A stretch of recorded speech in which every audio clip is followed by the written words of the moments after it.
कहते हैं अगर छल करोगे तो छल मिलेगा, संघर्ष करोगे तो फल मिलेगा, कल नहीं हर पल मिलेगा। नमस्कार, जय हिंद, वंदे मातरम। दोस्तों, स्वागत करता हूं आप सभी का यशस्वी योद्धा के बेहतरीन ऑनलाइन प्लेटफॉर्म पर। मेरे प्यारे विद्यार्थी, कल की वीडियो में मैंने संविधान के नागरिकता टॉपिक को कवर किया था। और नागरिकता भैया क्या होता है, नागरिकता भाग 2 में आता है। नागरिकता भाग 2 में आता है तो भाग 2 में अनुच्छेद 5 से 11 तक की चर्चाएं किया गया है। और नागरिकता को सिटीजनशिप कहा जाता है इंग्लिश में। और ये जो नागरिकता है दोस्तों, ये ब्रिटेन से लिया गया शब्द है और भारत में एक ही नागरिकता है। और इसका विवरण अरस्तू ने दिया था और 1955 के अधिनियम पर आधारित है। अगर जिन जिन विद्यार्थियों ने वीडियो नहीं देखा है तो जाइए, लिंक डिस्क्रिप्शन बॉक्स में दे दिया हूँ, जाकर उस वीडियो को जरूर देखिए, क्योंकि वो भी संविधान का एकदम इंपॉर्टेंट टॉपिक है। और आज की वीडियो में हम लोग बात करने वाले हैं दोस्तों मौलिक अधिकार की। मौलिक अधिकार से किस प्रकार के प्रश्न बनते हैं। अगर आज आपने वीडियो देख लिया तो यकीन मानिए मौलिक अधिकार से आने वाले प्रश्नों को फोड़ कर आएंगे, आपसे कोई भी प्रश्न बचेगा नहीं। मैं 12 से 15 वीडियो में पूरे संविधान को कवर करूंगा और जितने ईमानदारी से, जितने बेहतरीन ढंग से आपको पढ़ाने वाला हूं, आप लोग विश्वास भी नहीं किए होंगे। तो चलिए दोस्तों, वीडियो को शुरू करते हैं। अब आपका पहला प्रश्न ये रहा। प्रश्न से पहले कुछ चीजें हम लोग जान लेते हैं दोस्तों। मौलिक अधिकार को इंग्लिश में कहा जाता है फंडामेंटल राइट। इंग्लिश में कहा जाता है फंडामेंटल राइट। दोस्तों, ये भाग 3 के अंतर्गत आता है। इसमें अनुच्छेद 12 से लेकर 35 तक की चर्चाएं किया गया है। और ये जो मौलिक अधिकार है ये अमेरिका से लिया गया है। अमेरिका का मतलब यूएसए से लिया गया है। दोस्तों, इस अधिकार को नरसंगिक या मैग्ना कार्टा कहा जाता है। इसलिए कहा जाता है क्योंकि ये जन्म के तुरंत बाद ही मिल जाता है। मेरी मोटे मोटे बातों को आप लोग बड़े ध्यान से समझिएगा।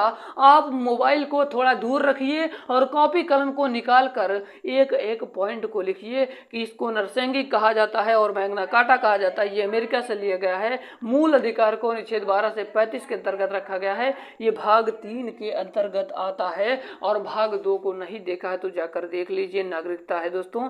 आप चलिए हम लोग शुरू करते हैं। मौलिक अधिकार संविधान के किस भाग में वर्णित है। तो दोस्तों याद रखिएगा, ये भाग 3 में वर्णित है। दोस्तों, भाग 2 में क्या वर्णित है सर? तो भाग 2 में नागरिकता है। और भाग 4 में क्या बताया गया है? तो भाग 4 को इसके अगली वीडियो में दोस्तों हम लोग बात करेंगे। अगली वीडियो में हम लोग भाग 4 की बात करेंगे। भाग 4 भी दोस्तों आप लोगों के लिए बहुत ही ज़्यादा महत्वपूर्ण है, क्योंकि दोस्तों उसमें राज्य के नीति निर्देशक तत्व की बात की गई है। वो आयरलैंड से लिया गया है। उसकी चर्चा उसका डिटेल में कल बताऊंगा, कल की वीडियो में। लेकिन आज पहले ध्यान से सुनिएगा। अनुच्छेद इसमें 12 से लेकर 35 तक की बात की गई है। पहले आप लोग ये जान लीजिए अनुच्छेद 12 क्या होता है। अनुच्छेद 12 में कहा गया है मूल अधिकार की परिभाषा। मूल अधिकार की परिभाषा की चर्चाएं अनुच्छेद 12 में किया गया है। और अनुच्छेद 13 में क्या है सर? अनुच्छेद 13 में है यदि हमारा मूल अधिकार किसी दूसरे के मूल अधिकार को प्रभावित करता है तो हमारे मूल अधिकार पर रोक लगाया जा सकता है। यानी कि हम लोग कह सकते हैं अनुच्छेद 13 को अल्पीकरण कहा गया है। ठीक है। और अनुच्छेद 14 से लेकर 18 तक याद रखिएगा। 14 से लेकर 18 तक समता यानी समानता के अधिकार की चर्चाएं किया गया है। समानता के अधिकार की चर्चाएं किया गया है। चलिए हम आगे वीडियो के जैसे जैसे बढ़ते जाएंगे वैसे वैसे उस टॉपिक को कवर करते हुए चलेंगे। अब आपका पहला प्रश्न देखिए, मौलिक अधिकार संविधान के किस भाग से लिया गया? तो भाग 3 से लिया गया है। करेक्ट आंसर हो जाएगा ऑप्शन नंबर बी वाला। अब चलिए आपका दूसरा नंबर का प्रश्न आपकी स्क्रीन के सामने है। आपका प्रश्न है कि संविधान के किस भाग को मैग्ना कार्टा कहा जाता है। अभी मैंने आपको बताया कि भैया जब आ जाए नरसंगिक किसे कहा जाता है, नरसंगिक।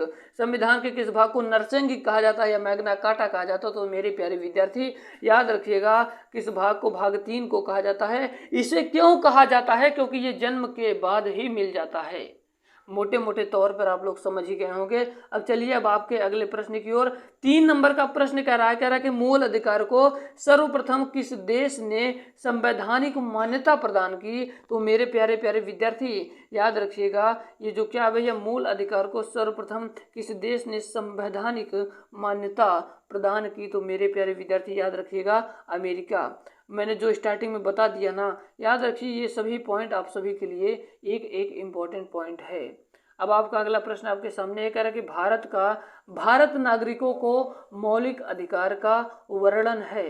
तो अनुच्छेद 12 से लेकर 35 तक है। मैंने 12 में बताया कि मूल अधिकार की परिभाषा है और 13 में बताया कि यदि आप हमारे मूल अधिकार को किसी दूसरे के मूल अधिकार पर प्रभावित करता है तो हमारे मूल अधिकार पर रोक लगाया जा सकता है, यानी अल्पीकरण। और अनुच्छेद 14 से लेकर 18 तक की बात किया गया है। कह रहा है कि अनुच्छेद 14 को जान लीजिए। अनुच्छेद 14 में है कि विधि के समक्ष समानता। अनुच्छेद 14 से 18 तक समानता की बात की गई है। 14 में विधि के समक्ष समानता, यानी कहने का तात्पर्य यह है कि अनुच्छेद 14 कहता है कि कानून के सामने यानी कानून की नज़रों में सब समान है। ये ब्रिटेन से लिया गया है मेरे प्यारे प्यारे विद्यार्थी, जबकि कानून के समान संरक्षण की व्यवस्था अमेरिका से लिया गया है। ठीक है, अब बात कर लेते हैं इसी तौर पर अनुच्छेद 15 में क्या है। तो अनुच्छेद 15 में जाति धर्म लिंग के अनुसार पर सार्वजनिक स्थान पर भेदभाव नहीं किया जाएगा। मेरे प्यारे प्यारे विद्यार्थी, एक एक पॉइंट को हम कवर करते हुए चलेंगे। और अनुच्छेद 16 में बताया गया लोक निर्वाचन यानी सरकारी नौकरी की समानता, इनमें पिछड़े वर्ग के लोगों के लिए आरक्षण की चर्चाओं की बात की गई है। अनुच्छेद 17 में अस्पृश्यता की अंत की बात की गई है। और अनुच्छेद 18 में उपाधियों की अंत, यानी कि कहते हैं ना किंतु याद रखिएगा शिक्षा और सुरक्षा तथा भारत रत्न पद्म विभूषण इत्यादि रख सकते हैं। विदेशी उपाधि रखने पर पूर्व राष्ट्रपति से अनुमति लेनी पड़ती है। प्रश्न है कि भारत नागरिकों को मौलिक अधिकारों का वर्णन है। तो दोस्तों याद रखिएगा अनुच्छेद कितने से कितने तक, तो अनुच्छेद 12 से लेकर 35 तक। फंसाने के लिए 36 भी देगा, लेकिन ये तीनों गलत हैं। चलिए अब आपका अगला प्रश्न है। दोस्तों देखिए, मेरे वीडियो बनाने का उद्देश्य उन गरीब बच्चों को पढ़ाना है जिनके पास कोचिंग जाने तक की फीस नहीं है, और उनको डिटेल में पूरा टॉपिक कवर करते हुए चलेंगे। और यकीन मानिए देखेंगे कि इन्हीं सारे प्रश्नों में से कोई प्रश्न आपको बीच में फंस जाएगा। और संविधान से जैसा कि आपको पता है काफ़ी प्रश्न अभी बनते हैं। दोस्तों अगला प्रश्न, डॉक्टर भीमराव अंबेडकर ने भारतीय संविधान के किस भाग को सर्वाधिक अलौकिक भाग कहा है। तो मेरे प्यारे विद्यार्थी याद रखिएगा, किसको कहा है, भाग 3 को कहा गया है। भाग 3 को क्यों कहा गया दोस्तों, भाग 3 को क्यों कहा गया है, डॉक्टर भीमराव अंबेडकर ने क्यों कहा है, तो इसके लिए हम आप सभी को बता दूं, डॉक्टर भीमराव अंबेडकर ने इसलिए कहा है दोस्तों, क्योंकि दोस्तों इसका जो प्रस्तावना है, इसकी प्रस्तावना को ही डॉक्टर भीमराव अंबेडकर ने क्या कहा है, कहा है कि सर्वाधिक अलौकिक भाग कहा है। इसको, ये जो प्रस्तावना होता है, इसको आत्मा भी कहा जाता है, आत्मा कहा जाता है। संविधान की आत्मा पूछ ले किसे कहा जाता है, तो याद रखिएगा प्रस्तावना को कहा जाता है। ये एक एक पॉइंट याद रखिएगा दोस्तों, ठीक है। अब चलिए हम लोग चलते हैं अपने अगले प्रश्न की ओर। हमारा अब आपका अगला प्रश्न है दोस्तों, कह रहा है कि भारतीय संविधान के भाग 3 में कुल कितने अनुच्छेदों में मूल अधिकारों का वर्णन है। तो मेरे प्यारे विद्यार्थी याद रखिएगा 24 अनुच्छेद, ऑप्शन नंबर डी वाला सही हो जाएगा। अब आपका अगला प्रश्न ये रहा, कह रहा है कि प्रारंभ में कितने मौलिक अधिकार दिए गए हैं थे। तो दोस्तों याद रखिएगा प्रारंभ में 7 मौलिक अधिकार दिए गए थे, परंतु संपत्ति के अधिकार को हटा दिया गया। संपत्ति का जो अधिकार है दोस्तों, ये संपत्ति के अधिकार को हटा दिया गया है दोस्तों। अब ये कानूनी अधिकार रह गया है, कानूनी अधिकार रह गया, यानी कि पूछेगा प्रारंभ में कितने मौलिक अधिकार दिए गए थे तो 7 पर लगाइएगा, परंतु वर्तमान में 6 हैं, ठीक है। अगला प्रश्न है, देखिए वर्तमान में भारतीय नागरिकों को कितने मौलिक अधिकार प्राप्त हैं, तो 6 अधिकार प्राप्त हैं। क्या आपको दोस्तों पूरा फुल डिटेल वीडियो चाहिए, इसको कमेंट बॉक्स में कमेंट करके जरूर बताइएगा। पर उम्मीद करता हूं दोस्तों बताए गए सारे प्रश्न आप सभी के समझ में आ रहे होंगे। अगला प्रश्न है कि भारत में मौलिक अधिकारों को लागू करने का दायित्व है। तो दोस्तों याद रखिएगा भारत में मौलिक अधिकारों को लागू करने का दायित्व है दोस्तों, किसको है, तो उच्चतम न्यायालय पर भी और उच्च न्यायालय। तो दोस्तों याद रखिएगा ऑप्शन नंबर सी वाला सही हो जाएगा, दोनों को। अब आपका अगला प्रश्न ये रहा, कह रहा है कि मौलिक अधिकारों का निलंबन कौन कर सकता है। तो मेरे प्यारे प्यारे विद्यार्थी याद रखिएगा निलंबन राष्ट्रपति कर सकता है। कुछ विद्यार्थी प्रधानमंत्री सोचते हैं, पर गलत है, इसका जवाब राष्ट्रपति होगा, आज से याद रखिएगा। मेरी वीडियो देखने के बाद मैं खुला चैलेंज करता हूं दोस्तों कि अगर आपसे कोई प्रश्न बन जाएगा और आप नहीं करके आए तो समझ लीजिए मेरा पढ़ाना बेकार हो जाएगा। मैं एक और वीडियो मूल अधिकार पर ला दूंगा, मैं किस पर ला दूंगा, मूल अधिकार पर, जिसमें दोस्तों अनुच्छेद 19 से लेकर और सारे संविधान के जो अनुच्छेद हैं उनको कवर करूंगा। ठीक है, क्योंकि मैं धीमा धीमा पढ़ाता हूँ पर सभी कवर करता हूँ। अगला प्रश्न है कि मौलिक अधिकारों के बारे में सुनवाई करने का अधिकार निम्न को प्रदान किया जाता है। तो दोस्तों याद रखिएगा, इसका करेक्ट आंसर हो जाएगा ऑप्शन नंबर ए वाला, सर्वोच्च न्यायालय को। अब आपका रहा अगला प्रश्न, ये कह रहा है कि मौलिक अधिकारों के बारे में सुनवाई करने का अधिकार निम्न को प्रदान किया जाता है। तो दोस्तों याद रखिएगा, इसका करेक्ट आंसर हो जाएगा ऑप्शन नंबर ए वाला, सर्वोच्च न्यायालय। वही प्रश्न है दोस्तों। हम लोग चलते हैं अपने 12 नंबर के प्रश्न की ओर कवर करने। कह रहा है कि संविधान में उद्घोषित मौलिक अधिकारों में संशोधन किया जा सकता है केवल। तो दोस्तों याद रखिएगा, संसद द्वारा मौलिक अधिकारों में संशोधन किया जा सकता है, परंतु मेरे प्यारे विद्यार्थी याद रखिए, निलंबन की जब बात करेगा तो राष्ट्रपति टिक लगाइएगा। जितने पॉइंट को बता रहा हूँ बड़े ध्यानपूर्वक दोस्तों इस एक एक पॉइंट को आप लोग सुनते चलिए। अगला प्रश्न है कि भारतीय संविधान के अंतर्गत मूल अधिकारों का संरक्षक कौन है।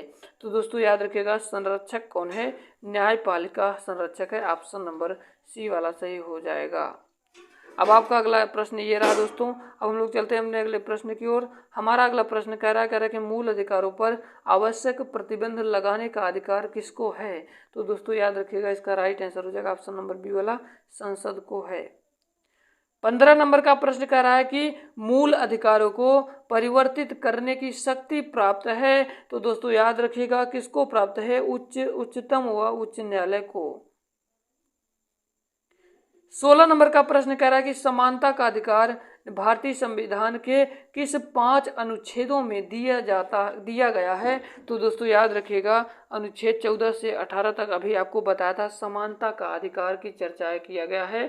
17 नंबर का प्रश्न कह रहा है कि संविधान के किस अनुच्छेद में कानून का समान संरक्षण प्रावधानिक है। तो दोस्तों याद रखिएगा, कानून का समान संरक्षण की जब बात करेगा तो मेरे प्यारे विद्यार्थी याद रखिएगा अनुच्छेद 14। अब आपका अगला प्रश्न है, कह रहा है कि भारतीय संविधान का कौन सा अनुच्छेद छुआछूत उन्मूलन से संबंधित है। तो दोस्तों याद रखिएगा, भारतीय संविधान का कानून मतलब कौन सा अनुच्छेद छुआछूत से वो है दोस्तों, उन्मूलन से संबंधित है। तो याद रखिएगा, अनुच्छेद 17 में कहा गया कि छुआछूत का अंत, अनुच्छेद ऑप्शन नंबर सी वाला सही हो जाएगा। अगला प्रश्न है कि प्रेस से संबंधित अनुच्छेद कौन सा है। तो दोस्तों याद रखिएगा, प्रेस से संबंधित अनुच्छेद 19 का ए है।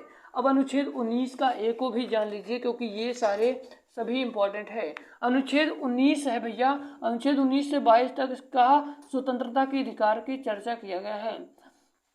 और अनुच्छेद 19 में कहा गया है कि अभिव्यक्ति की स्वतंत्रता, बोलने की स्वतंत्रता, झंडा लहराने की स्वतंत्रता, पुतला जलाने की स्वतंत्रता, आरटीआई तथा प्रेस की स्वतंत्रता, ये 19 का ए में है। तो प्रेस की बात किया गया तो अनुच्छेद 19 का ए हो जाएगा। और दूसरे में कहा गया है, अनुच्छेद 19 का दूसरे में बिना हथियार सभा करने की स्वतंत्रता। तीसरे में कहा गया है संगठन बनाने की स्वतंत्रता।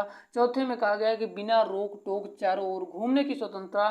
पांचवें में कहा गया भारत में किसी क्षेत्र में बसने की स्वतंत्रता। और अगले में कहा गया कि संपत्ति का अधिकार अब यह मूल अधिकार नहीं रहा, बल्कि यह क्या हो गया है मेरे प्यारे विद्यार्थी, कानूनी अधिकार बन गया है। 44वें संविधान संशोधन यानी 1978 में मौलिक अधिकार को दोस्तों मौलिक अधिकार से हटा दिया गया था। किसको, संपत्ति के अधिकार को, जो अब कानूनी अधिकार बन गया है। अगला प्रश्न आपके सामने है कि स्वतंत्रता का अधिकार संविधान के किन अनुच्छेदों में वर्णित है। तो मेरे प्यारे प्यारे विद्यार्थी याद रखिएगा, अनुच्छेद 19 से 22 तक अभी आपको मैंने बता दिया था।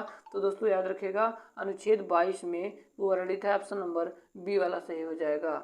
ठीक है, अब आपका अगला प्रश्न कह रहा है कि निम्नलिखित में से कौन मौलिक अधिकार नहीं है। ऑप्शन ए है बोलने का अधिकार, व्यवसाय करने का अधिकार, हड़ताल पर जाने का अधिकार, धर्म का अधिकार। तो ये तीनों तो हैं दोस्तों, परंतु ये नहीं है। इसका मतलब करेक्ट आंसर हो जाएगा ऑप्शन नंबर सी वाला। उम्मीद करता हूँ समझ में आ रहा होगा ना। अगर आपको कहीं डाउट लग रहा हो तो आप कमेंट बॉक्स में कमेंट करिएगा। संविधान के किस अनुच्छेदों में शोषण के विरुद्ध अधिकार वर्णित है। तो दोस्तों याद रखिएगा, शोषण के विरुद्ध अनुच्छेद 23 से लेकर 24 तक की बात किया गया है। अगला प्रश्न है कि कारखानों अथवा खानों में कोई व्यक्ति नियुक्त नहीं किया जा सकता है जब तक कि उसकी आयु कम से कम 14 वर्ष न हो दोस्तों। ऑप्शन नंबर बी वाला सही हो जाएगा। थोड़ा टच कम काम कर रहा है दोस्तों, ऑप्शन नंबर बी वाला सही हो जाएगा, पर आप लोग को हम बता दे रहे हैं, आप लोग समझ जाइएगा। ऑप्शन नंबर बी वाला सही हो जाएगा, 14 वर्ष हो। अब आपका अगला प्रश्न ये रहा दोस्तों आपकी स्क्रीन के सामने, कह रहा है कि धार्मिक स्वतंत्रता का अधिकार संविधान के किस अनुच्छेद द्वारा दिया गया है। तो दोस्तों याद रखिएगा, धार्मिक स्वतंत्रता का अधिकार संविधान के किस अनुच्छेद द्वारा दिया गया है। तो याद रखिएगा मेरे प्यारे विद्यार्थी, अनुच्छेद 25। अगला प्रश्न आपके सामने है, कह रहा है कि कौन मूल अधिकारों के अंतर्गत नहीं आता है। स्वतंत्रता का अधिकार की संपत्ति, समानता का अधिकार की संपत्ति का अधिकार की शोषण के विरुद्ध अधिकार। तो याद रखिएगा संपत्ति का अधिकार 44वें संविधान संशोधन द्वारा 1978 में हटा दिया गया दोस्तों, जो कि अब ये कानूनी अधिकार बन गया है। 26 नंबर का प्रश्न कह रहा है कि संपत्ति के मौलिक अधिकारों को कब समाप्त कर दिया गया। तो अभी आपको बताते हैं 1978 में, ऑप्शन नंबर ए वाला सही हो जाएगा। 27 नंबर का प्रश्न कह रहा है कि संपत्ति का अधिकार है। तो संपत्ति का अधिकार क्या है दोस्तों। तो याद रखिएगा ये कानूनी अधिकार हो गया है। ठीक है, अगला प्रश्न ये है, कह रहा है कि शिक्षा के अधिकार को कब मौलिक अधिकार में जोड़ा गया। तो दोस्तों याद रखिएगा कब जोड़ा गया था। दोस्तों याद रखिएगा 2002 में, ऑप्शन नंबर बी वाला सही हो जाएगा। 29 नंबर का प्रश्न कह रहा है कि अनुच्छेद 32 के तहत सर्वोच्च न्यायालय कितने प्रकार के रिट जारी करता है।